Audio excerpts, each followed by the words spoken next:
From the Ticats Audio Network, this is Morreale and Hitch. Buongiorno, and welcome to the Morreale and Hitch podcast. And Mike Morreale, that's Rob Hitchcock. I don't know if you can see David Butko. He combed his hair with a pillow. I think we should take the man bun and, you know, like the Lucky Rabbit's foot? Yeah. Let's just maybe get some scissors and then put it on a necklace, and we can share it for fun. If you were a rookie, you would have gotten that cut off for sure. Like, Rob got all his hair cut off. Believe me, he was not happy. And it was worse than your hair.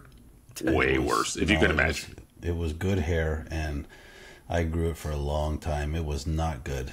It was bad. Hey, it was part of the team. It's just a way for Don Southern to say, you made the team, kid. You had to get Never mind these rookie hazing. You don't go complaining to your parents or the coach because, you know, we were joking with you. How about in our day, we would all be in jail? Jail. Honestly, the stuff we did would be, jail. we would be definitely charged with something.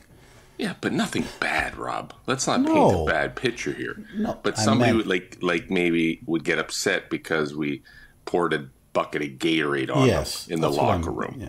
And then they'd go and they'd have to file a report. And then that report would go up to somebody, and then they would be upset because we dumped colored water on someone. Yeah. This is what the world's come to, Butko. Yeah. What do you got in your cup there? He's got a steamed cup of coffee. Oh, mud water? You ever see mud water when you're looking at Instagram? Yeah. You ever see what is mud water? I don't know. That's dirt. Yeah. I think it's dirt. It's dirt. Well, Mitzi, did you get a chance to watch any of those games starting Thursday with the Cats playing in Edmonton? I did see some of them. I never saw the whole game, but I was thinking to myself, who is going to be the team that loses to Edmonton? Oh, now I don't want to be now that that's team. it. Now that's the that you're going in there and not wanting to be that team. Oh yeah, yeah. But I'm telling you, they I don't know what. I haven't read anything on Schultz. I know. So man, did you hear anything more? I haven't heard anything. Yeah, I haven't heard anything either. I don't know if it was knee, Achilles. Like I don't know what it was, but I tell you, the first play that Powell went in and he threw a corner route in the end zone, know. And I'm like, okay, like that was his first professional pass, was it not, for a touchdown? Yeah, for a touchdown, and it looked. I mean, they weren't. Edmonton wasn't on their heels and winning the game and playing in prevent. They were playing D to stop him, and he played well. So, just goes to show all the guys that do all the work to bring these guys in, and they're ready to play, right? So, Coach O's got these guys ready, but every single game this weekend, it was off the chart. It was the best weekend of football I've ever seen. Toronto was no joke. No joke. They are legit. What are they, 5-0? I don't know, 4-0, 5-0, whatever they are. They should be. They're contenders like 100% now. They're not a joke. That Kelly kid is pretty good. He's good. Like if he can keep his emotions in check, which he's done a great job. Like the kid can play. If you look at his history. Like he's always been a good player. He's always been a bit emotional, right? And got himself into problems here and there, but they're playing well. That comeback from Calgary, Ottawa. How about the Ottawa? Crumb. Down 16 with 3.5 minutes to go. That's why we tell people from the U.S. whatever. I'm talking to some guys that don't know the CFL. Guys, I've seen 21 points score in 3 minutes. Oh God, yeah. 16 points. They came down, beat Winnipeg. Can you imagine with Osh? 3 minutes to go. Oh, no, the game's done. He would never say that. First of all, the game's never done with 3 minutes. But the players, I mean, sitting back there going, "Oh, we're up 16." Huh, not anymore. Not anymore. Did you see the terror? But I'm not going to take anything away from the quarterback. Did it on the 2-point or did it on to tie the game. But then the winner, he ran through the middle. There was arm tackles. There was guys that didn't even leave their feet. No, it was terrible. The one big DB they have, Alexander, I think. 37. He did like a crocodile arm reach. I couldn't believe it. I was like, okay, that's going to be on film. That'll be yeah. You can't hide from that. No, you can't. you got to be. That's the last play of the game, bud. He ran that 36 yards down the middle, for right a touchdown. Down the middle. And then Saskatchewan and Calgary, another one right down to the emotions done. Sask goes down and scores, and Calgary's got 20 seconds to go down to kick a field goal and wins it. So, anyway, it's great good week games. of football. It was great to see. Because that's CFL football. It was great to see great CFL football. Anything can happen anytime. It was awesome. It was really good. It was a nice bright spot on the league, I think, especially with all the crap that's going on with this team losing, the attendance here. It was really fun. Yeah, and I tell you that 2 weeks ago we were talking about the Cats going, my gosh, is what's going on. We always said, don't worry, it's an early season. Now they're second place. Yeah, they're tied. I think they're tied with Montreal, tied for second. I think they're 2 and 3, right? I think they're. Yeah. I think that's what Ottawa's 2 and 3 too. They got 2 wins too, maybe 2 and 4. Yeah. So, anyways, a lot of fun. But I tell you, Toronto, if they keep doing, Hamilton's got Toronto this week, if I'm not mistaken. I think they do. I don't know where it's played at, but if it's in Toronto, there'll be 6,400 Ticat fans and 1,600 Toronto fans. Oh man, no, it was good. And you know who I saw? I was in Winnipeg last week.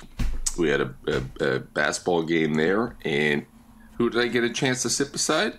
My buddy Mike O'Shea and Kyle Walters. You did, eh? Stick and Osh. Of course, Osh came with literally a minute left in the game. A minute, because he's working. Stick was there the whole time. No problem. He was there from the very beginning. He showed up. He showed up. Right? He showed up. That's good. But it was good to see those guys. You just get caught up, and they're all asking about you, what you're doing. I said, I have no idea. No idea what Rob's doing. Nobody does.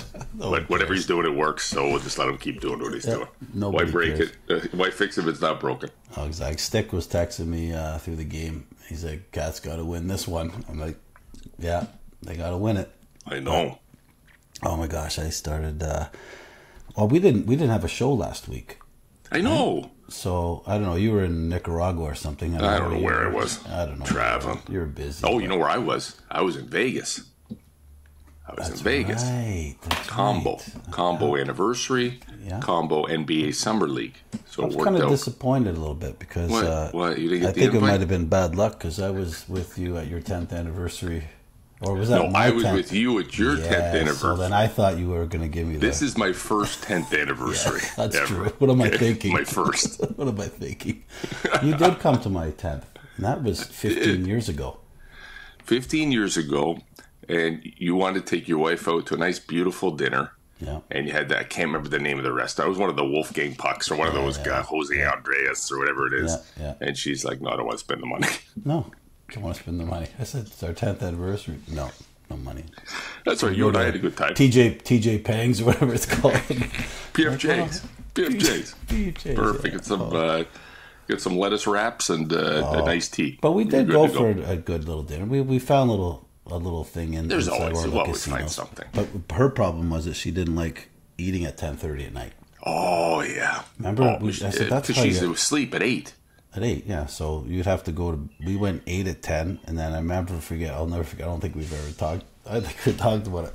We get to our rooms, and me and you were chomping at the bit. It's 12 o'clock. This is when you start going out. Ready to go out. I'm tossing, turning in bed. She goes, "What are you doing?" I said, Mike just texted me. I think he's going to go down and do some gambling.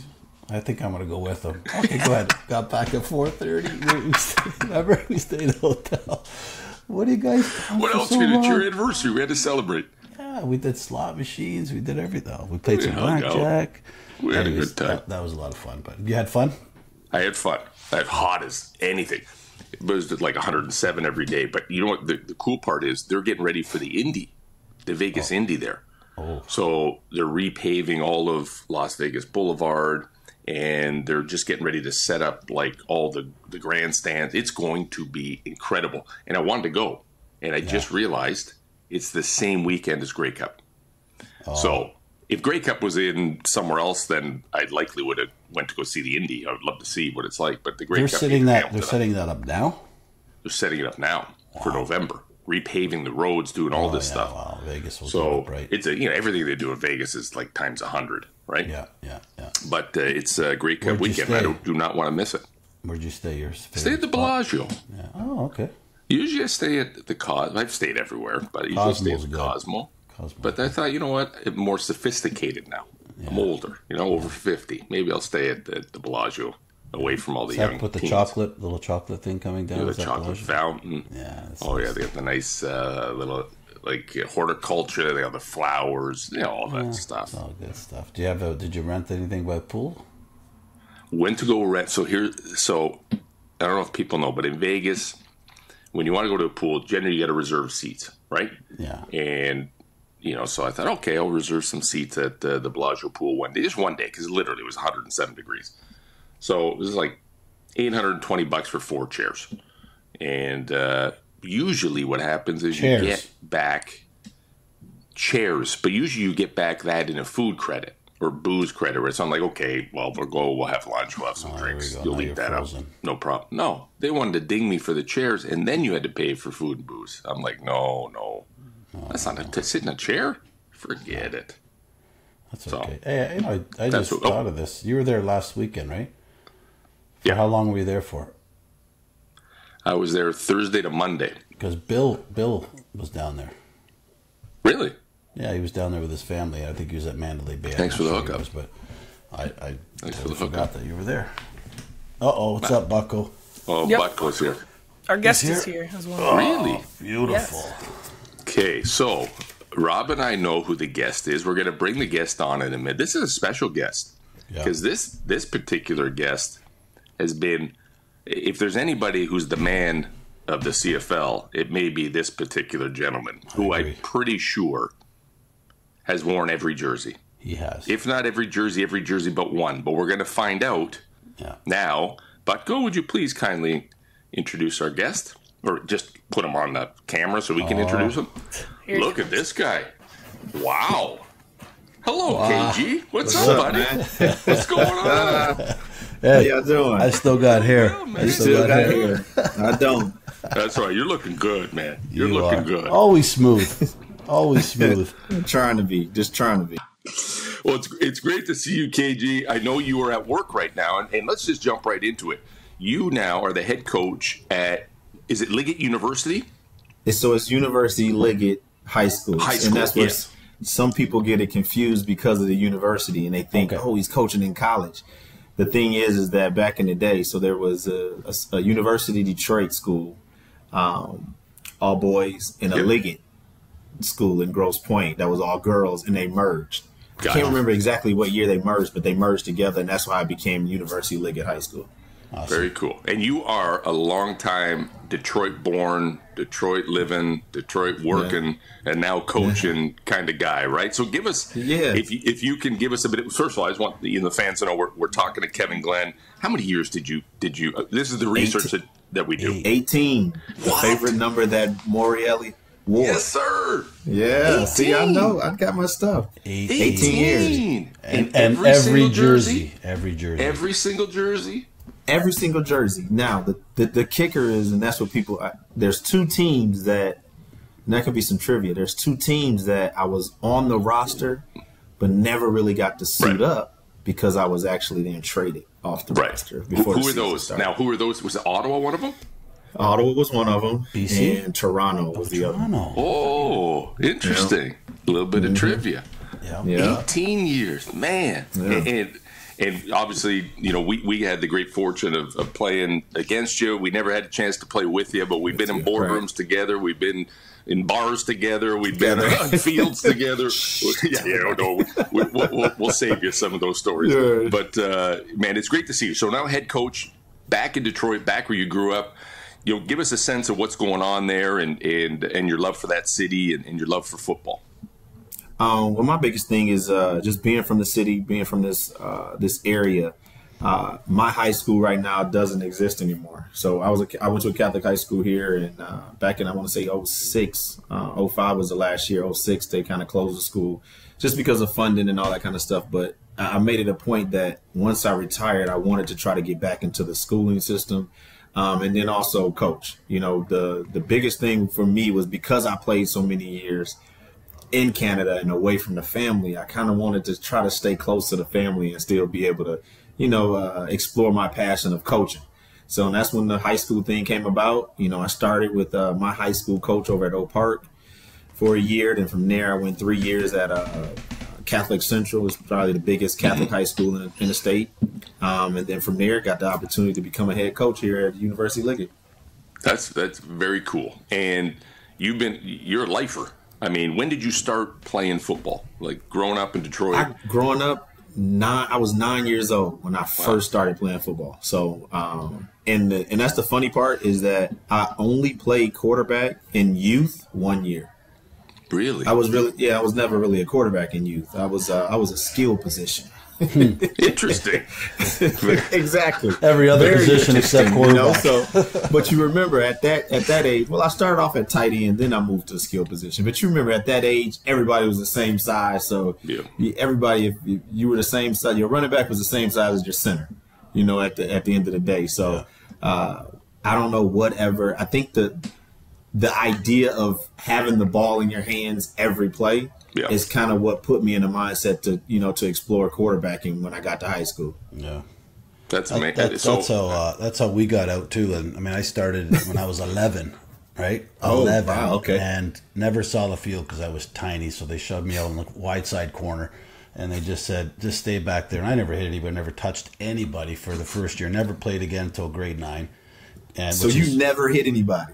Never hit anybody. He saved it all. He saved it all. Well, get this, even freshman high school, grade 9, up here, I was too small. I was on the roster, never played. Grade 10, same thing. My brother's like a couple years older than me. He's like, you should quit. Coaches are saying you should quit. I'm like, no, I like this team. I like to be part of a group. So anyways, grade 11. I think grade 10 meets. So you remember this? I was 5'3". I think 125 pounds in grade 10, which is like sophomore. And then grade 11, 3 years later. Then he found the sauce and a little HGH, and then the rest is history. No. I grew, and 3 years later, he waited to university. Yeah, I made it. 3 years later, I had a full ride into the States. So it was good. It was a different path, but then I started hitting people, right, in high school. Exactly. So now you started to figure the game out. Yeah, I need to hit these guys. Yes. No, similar.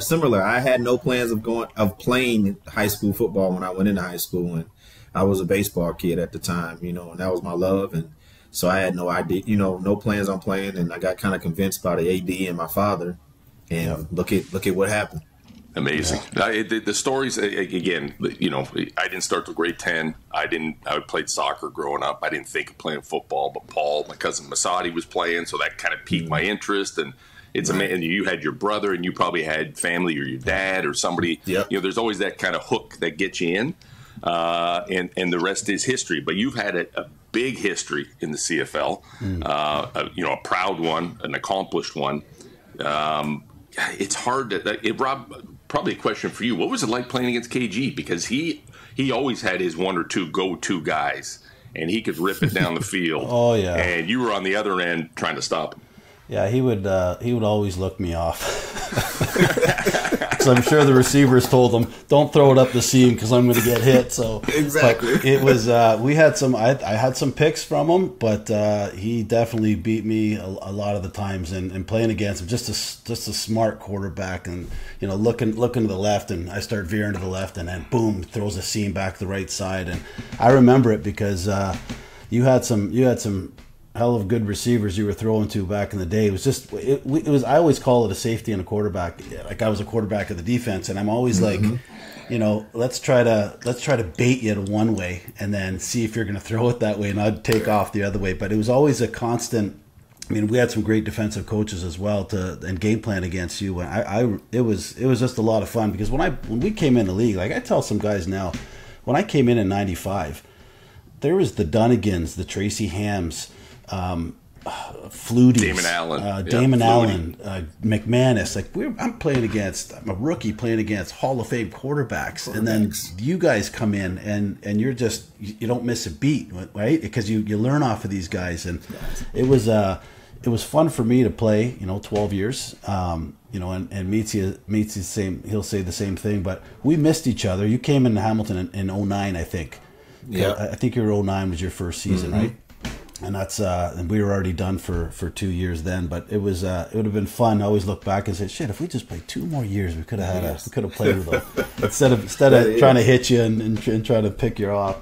But it was a lot of fun. You're a hell of a quarterback, and you know, I think I did some research yesterday. Oh boy. 30 seconds of research. I just looked you up quickly.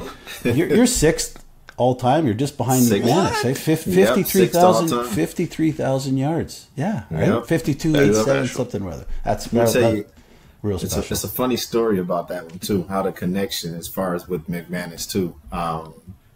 But thanks for all the the nice words. It was the same, playing against Hitch. I mean, it was like you said. My receivers would come back to the huddle and say, "Don't you lead me too far inside and let that guy hit me." So I had threats from receivers on making sure that I did not put them in a position to get hit by Hitchcock. So, but this is funny that you bring that up with the 6. And so Danny McManus is right in front of me. When I first came into the league, there was guys that I wanted to emulate my game after, and like watching things that they did, from the sideline. And Damon Allen was one, and McManus was another. And how fast McManus would get rid of the ball, it was amazing.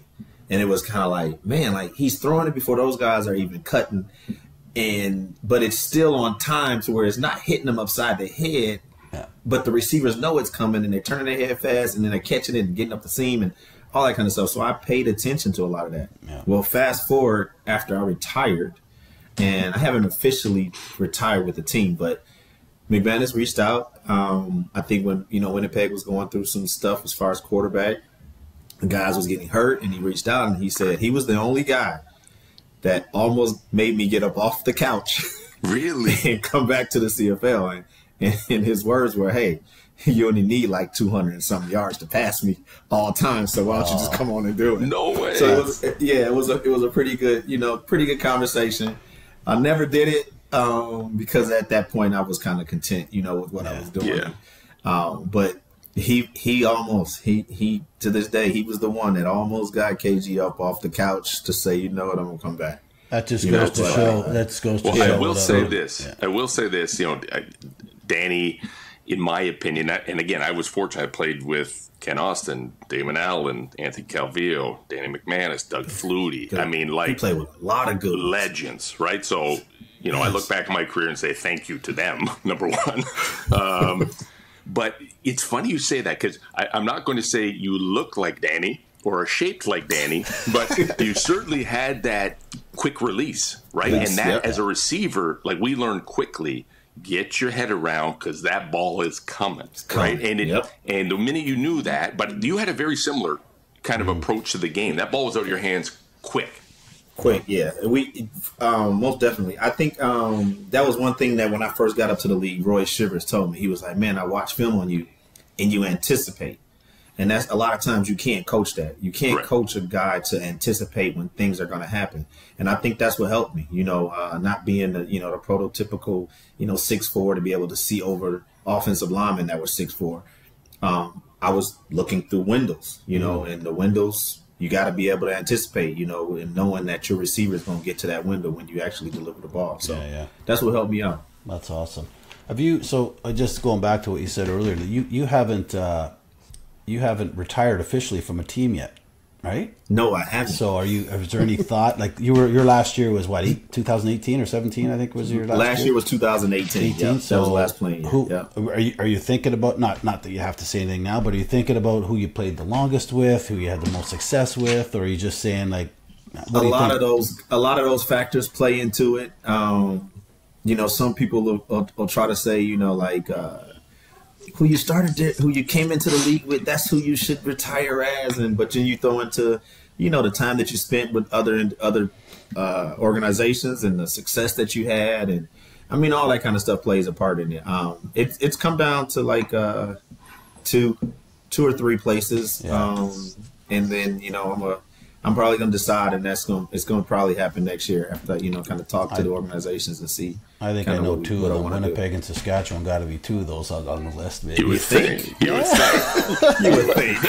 Saskatchewan would really love you there. You know that. I'm not taking anything away from O'Shea and Sticks and Kyle Walters, but anyways, you make that decision. That's going to be you.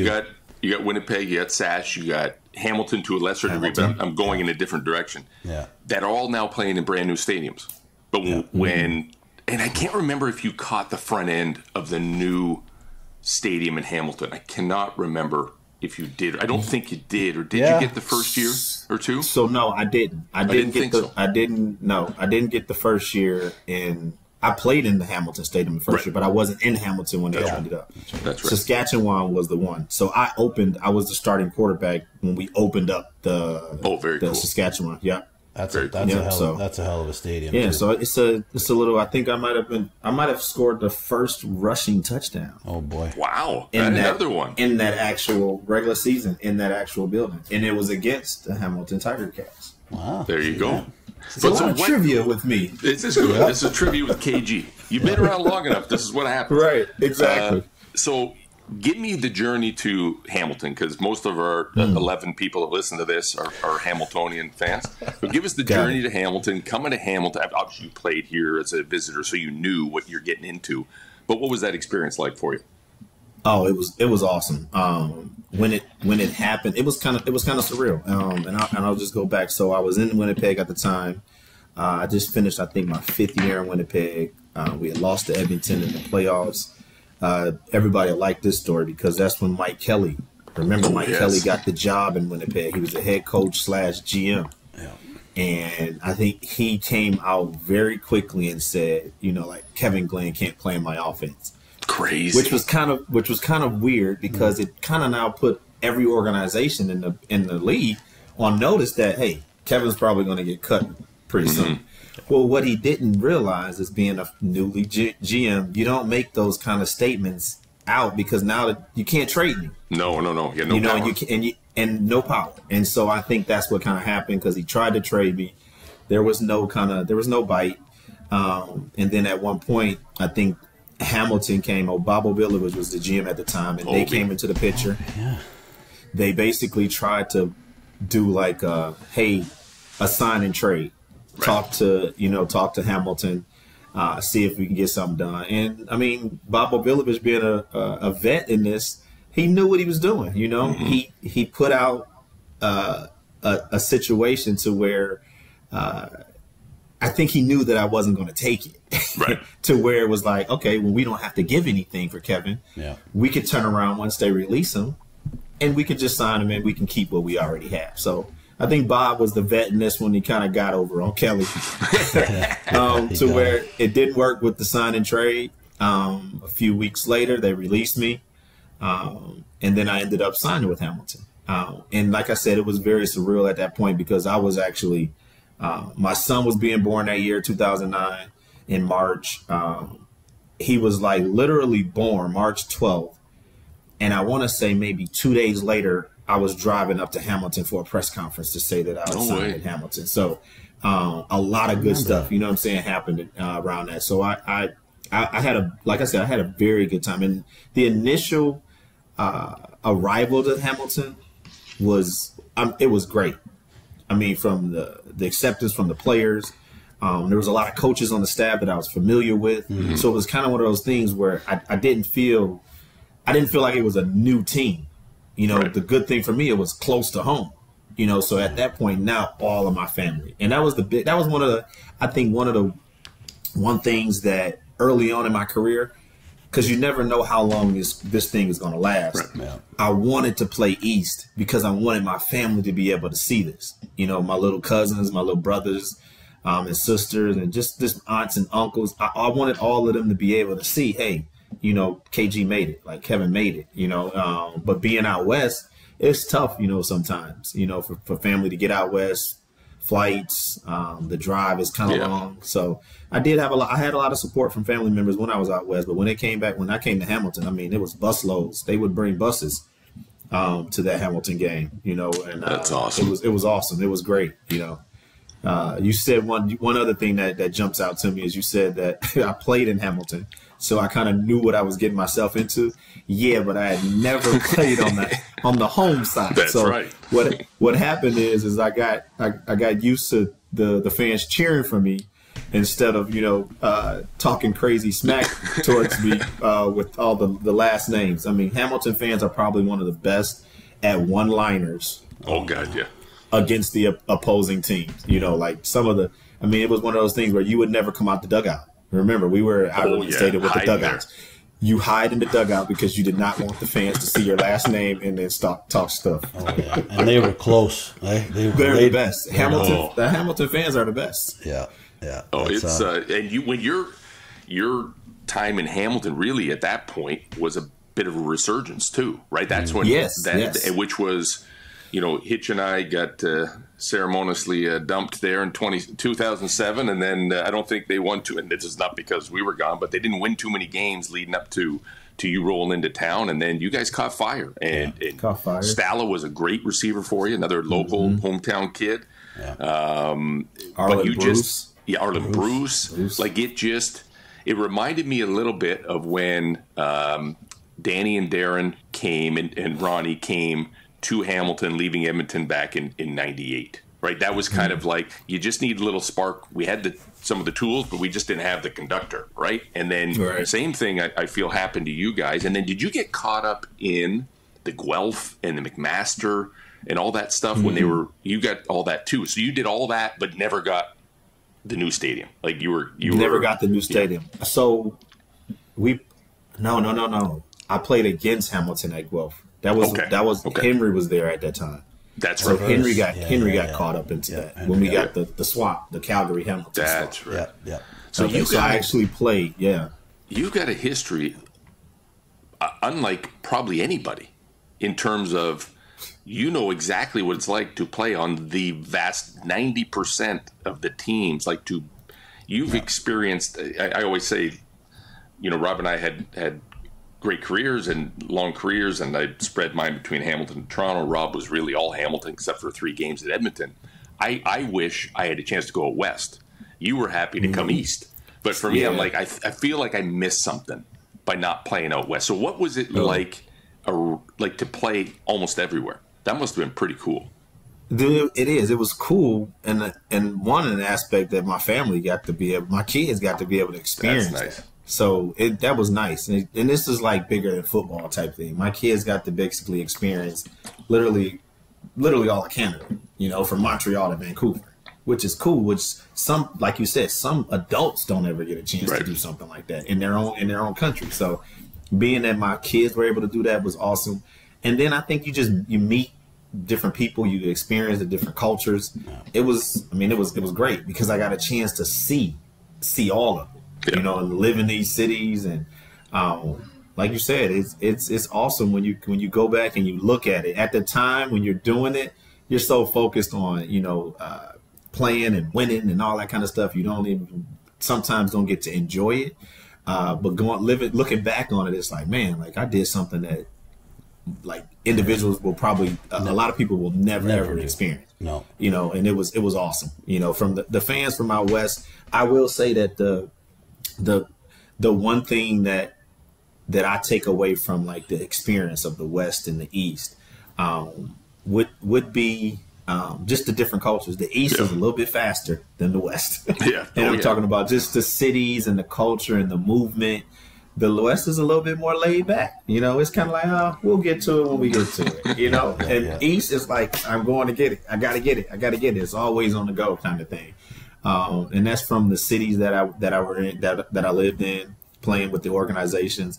For the most part, all the organizations, because they're all built on competitiveness and trying to get to the Grey Cup and win and be successful. There are all the organizations, I think, for the most part, the agenda was the same. It was like, hey, let's do what we need to do in order to get guys in here to win and satisfy the consumer, which is the fans. Yeah. Well, staying on that theme of the CFL, I know you're a busy guy coaching, and we're talking with Kevin Glenn, 18-year vet, future Hall of Famer. All that stuff is going to be hopefully coming up pretty soon. It'll be great for you. But and there's my dog in the background barking, so that's perfect. But we're staying on that theme. Have you had a chance to watch? I know there's a lot of games on down in the U.S. now. Like, do you keep up with the guys? And yes, I do. I keep up with the guys. I keep up with the teams. G-Roy and Jones was here not too long ago, probably in April. Yeah, doing a workout here in Detroit. I was with them, hanging out with them. I talked to Dimwitty a lot. Me and RP, we text, Instagram, all that, social media stuff. So I definitely keep in touch. There's a couple individuals, the Ben Holmes quarterback that's in Toronto. I did some training and stuff with him. When he comes this way, he's from Buffalo, but he comes to Michigan a little bit. When he comes here, I do some training and stuff with him. So there's a lot of guys that I keep in touch with, and I still watch. The other day, that overtime quarterback draw, and I talked to in Ottawa with Dice and Kahari and all those guys. I still talk to those guys. Talk to Travis Moore all the time. But that quarterback draw, that's what I was thinking about that the other day. I'm like, man, this is like crazy. Like, no lead is safe. Like that slogan could stay with the CFL forever. Yeah. Because that's what that game is about. And people, and that's what makes it so exciting. And people don't get it. We're just talking about before you came on. I said, I've seen 21 points scored in 3 minutes. And Ottawa was 3 minutes and 20 seconds. They scored 16 points. And Winnipeg was just probably like, what just happened, right? What just happened? Exactly. But what just happened? But that's kind of like that kind of stuff doesn't happen in the NFL. No, it doesn't. It just doesn't happen. No. But for it to be able to happen in the CFL, it's awesome for a fan to sit there and watch that. Like when you pay money to see that, it's like it was worth it. I get some guys saying, I like to turn the CFL game on with 8 minutes to go in the game. Then I'll know, and I'm not going to know who's going to win. But right. what I was saying earlier too is with one of our guests before is, when we came in the league in '95, Mike and I, we had a lot of turnover of coaches, like the old school coaches, Don Southern, Ronnie Lancaster, all the guys which were the old school guys in the turnover. And what I love to see now, and I guess because I'm 53 or turning 53 this year, is the Oshas, the Kyle Walters, the Dimwitties, the Dickinsons of the world. They're all guys that we played against for all these years, and now they're the guys that are going to be turning over for the next 20 years. And it's so nice to see players that have succeeded, and some that I could always say there's always great players that aren't good coaches, but all these guys that are in positions now that are in head coaches or in assistant coach jobs, they're awesome, and it's so nice to see everybody in that position. Like Mike and I, we always said, would it be great if we could get in and coach? But I don't know. I never said that. Yes, you did. Yes, you did. I always thought about it. But then it's like, but back in the day, it kind of turned me off because Don Southern and those coaches in there, they're in there for 15 hours a day. You don't need to do that anymore, right? You don't need to do that. Right. But I mean, it's you got to set it. And but anyways, I just my point is, I love seeing the turnover now of the young guys that we played against, that we're all getting older, that are all these head coaches and GMs in the league. So real nice to see. Yeah. And what's your philosophy, Kevin? Back to coaching. So you're coaching at your high school, or at the high school in Detroit. What is your philosophy? What did you learn from? What coaches did you learn from? Whether it was Pop Warner all the way through all your years in the CFL. What do you take? Or you just do it the way that you've just learned over the years, or a combination? What's your approach? I mean, I take a little bit of everything, and that's the good part of me being in so many different organizations. I've so many different coaches, so many different schemes, concepts, all that kind of stuff. So I kind of take all of it and kind of merge it together to what I'm comfortable with, and what what guys can do at this level at high school. And sometimes individuals think, oh, we're in high school, you can't do this and do that. Well, yeah, right. Like, just for example, and nobody from probably in our league is going to listen to this, but like I took away from Doug Barry when we were in Winnipeg together, and he brought this from Montreal. They use numbers as far as their route tree was concerned, but you always use numbers, but that's how the plays were called, and you read left to right, so at the end of the day, it was easier. It let the guys play fast. It was less thinking. So I do a lot of that here, with our high school guys here. It's good because I also have Andre Rison as our offensive coordinator. Oh, for real? An assistant coach, right? So Rison, him being a professional and him being in this kind of environment too, it's good to be able to throw ideas off of each other for us to, to get the guys to be successful. But that's one of my biggest offense and defensively is to try to confuse the opponent. So we do a lot of formations, a lot of different looks on defense, blitzes, to where we just want to confuse the opponent at the end of the day. But, sorry, Kat, I was going to say, is that from, do you think you have a leg up because you are taking some version of the CFL game and implementing it in the NFL style game, the American game? Are you able to adapt where people are like, I've never seen that before. What the heck is Kevin doing?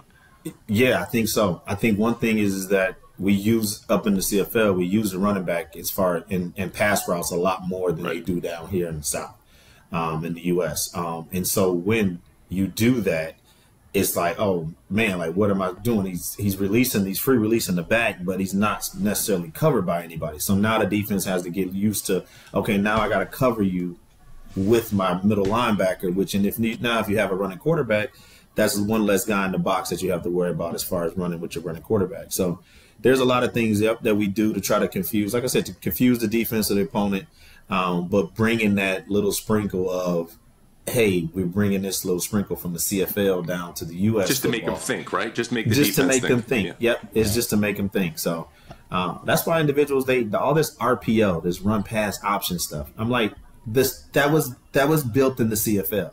Oh, I know. I remember when I got to the CFL in 2001, I was watching film on that from previous years.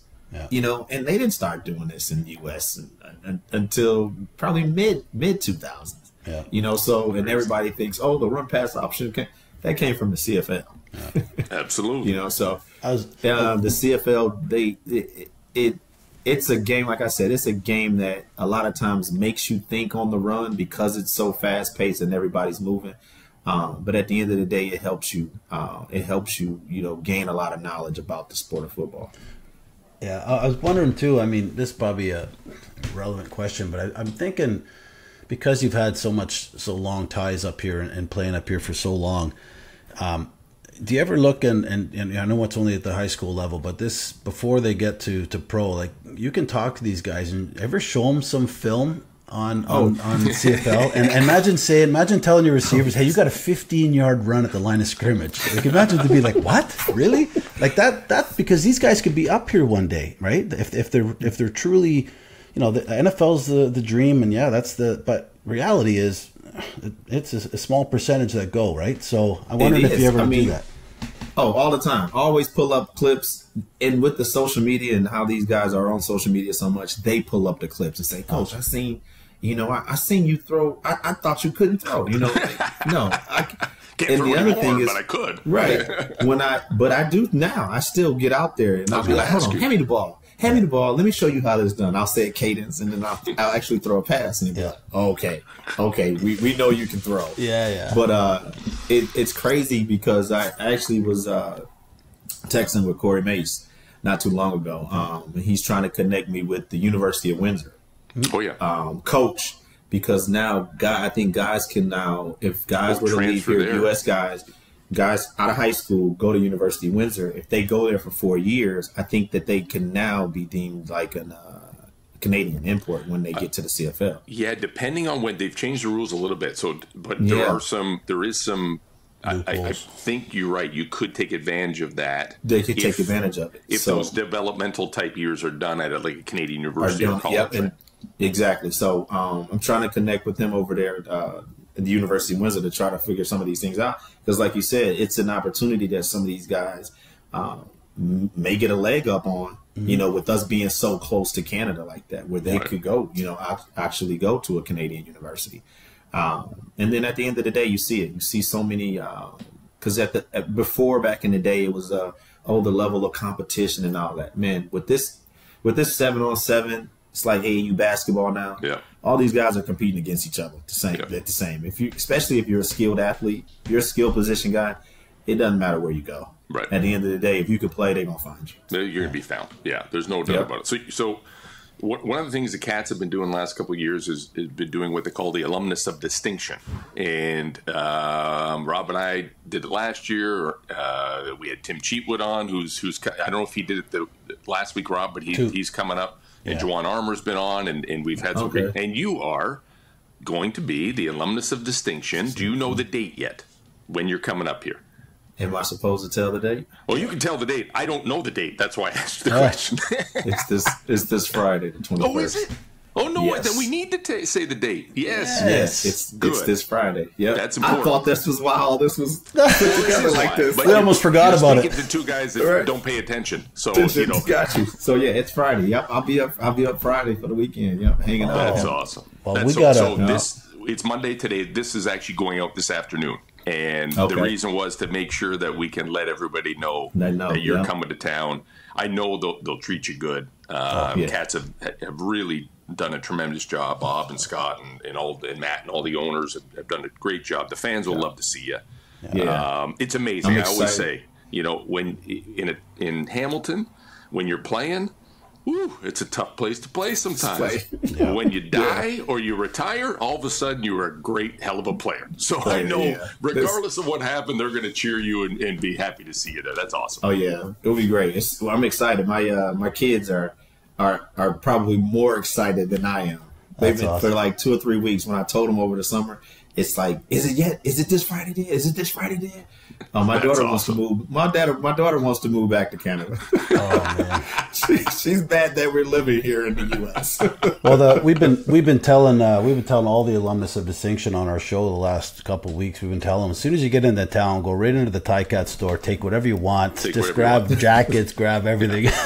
Give your kids everything they want. Security will get you on the way out, but just go get it. Doesn't matter. That's what we give you for being on our show. We just let you know. Just go there. Just say that Matt Affleck sent you. Yeah. Take whatever you want. Yeah, I got you. Don't worry about it. Do that. Yeah, do that. That's awesome. Well, we're looking forward to it. Hopefully we'll be able to. I'm in a golf tournament on Friday, all day, 27 holer, but I will not be at that. But are you around for the weekend, honestly? Yeah, I'll be around. Yeah, we'll get. I'll get your number offline here, and we'll hook up. Maybe I'd love to come and see. I'm in St. Catharines, so 25 minutes down the road. Oh, okay, yeah, because we're gonna probably go up to take a little trip up to Niagara Falls and hang out a little bit over the weekend. Coming right past me. Perfect. Yeah, exactly. Oh, let's do it. This is awesome. Yeah, listen, KG, we can talk forever. I mean, we even got into 18 years of CFL football and what you did for the CFL. And, we've been pretty blessed as Canadians growing up, Rob and I going, sitting at Ivor Stadium watching, wanting to be on that field, getting a chance to play, but then playing with and against people like yourselves that didn't grow up caring about the CFL, knowing about the CFL, and then immersing it and really making Canada your home, your temporary home, sometimes for some people, your permanent home. And I just want to thank you for everything you did for the league and for the game, because it really is built off the backs of guys like yourself that have took a chance, right? And it didn't just come here for a flyer. Spent 18 years of your life here, which is crazy. And before we go, you're not just a football player. You've always been a businessman. I know you're not just a coach, right? You were involved, if I'm not mistaken, on the Booster Juice side. You were always thinking. I never worried about you. I never worried about you because you were always thinking ahead. Yeah, Tim Hortons. So you're the one that helped Danny and Andrew get involved in Tim Hortons, correct? I'm the one that helped Marwan. And Marwan, yes. So Andrew was in it before me. So I used to come up and hang out at Andrew's stores to kind of see how it was kind of operated. Right. And then Sove. Yeah, yes, Dave Sove. Yeah. So he was another one because he knew my partner that I was in it with. They played together in the CFL in Hamilton. Oh, okay. And that's kind of how. That's kind of how that thing kind of all spiraled up and getting involved. And and then that's when I got to Hamilton. We were owning the Tim Hortons, and that's when I got. That's when I got Marwan hooked up. I was texting with him the other day. I told him, I said, you owe me something. He's got like 20 of them now. He's got 20. I know. I said, don't you owe me like a finder's fee? Yeah, he does. You better. Right, he does. He's cheap. Yeah, He's cheap. Never see it. Hockey Hall of Fame. I know. Oh, I won't. You know what he'll do? He'll just take me out to sushi or something. Yeah. Exactly. I always say I would go visit him every so often at that hockey hall at the Bay Street there, the Tim Hortons. Give me a free coffee, but he charges me for the cup and the cream. So either way, he's got me. He's got me. No doubt about it. Now, are you still involved in Tim Hortons? So no, I didn't. I got out in 2015. Yeah. But did you have one in Detroit at that time? We had them. Yeah, I had two in Detroit. Two was in Detroit at the time. It was 2008. We were in there 2008 to 2015 in my life. And then it just got tough with the traveling back and forth to Canada with the family, and I didn't at that point I wasn't like finished playing. Right. I've thought about kind of getting back in it. That's kind of how I basically sold my shares. I was with a partner to the company, and he kept it. And then I've also, I reached out to Marwan the other day because I've been thinking about possibly getting back involved. And that was the biggest thing when I left. They said, "Hey, whenever you're ready we understand. Whenever you're ready to come back, you're to us, you're Canadian." That's awesome. So you're part of this. So whenever you're ready to come back, if you want to, just give us a call. Well, so. Marwan will owe you. Just tell him to give you 2 or 3 of his stores to start. Right, exactly. He'll never know. He'll never even know. That'll be the reason for me to move back to Canada. There you go. Your daughter will be happy. She'll be happy. Exactly. Well, listen, from playing across this whole country to owning Tim Hortons, there can't be much more Canadian than that. Exactly. You have certainly made this country a better place, made the league a better place. I'm excited that you're going to be in town. Hopefully I get a chance to see you. I'll see if I can come out to the game. If not, like I said, if you're going through Niagara Way, hit up Robbie and we can figure something out. But gotcha. Yeah, it's great seeing you again, man. I'm sorry I never got to catch a pass from you. That's my one regret. But I did. But it's all good, man. I did. Rob did. I did. Right. I knew he was going to throw that one in there. Oh, you knew that was coming. But listen, it's great seeing from everybody here, from Rob, from David Butko's, in his parents' basement, and myself. It's great to have you on the show. Ticat fans, take a look out for Kevin Glenn this Friday at Tim Hortons Field. It's going to be awesome. Great having you on, buddy. Appreciate it for having me on the show, man. All right, hold on there. We got to get you wrapped up before we go. But bye, everybody. Have a great week, and go Cats, go. That's another episode of Morreale and Hitch on the Ticats Audio Network. Have a question or a comment for them? Email us at manh@ticats.ca. That's MANDH@ticats.ca.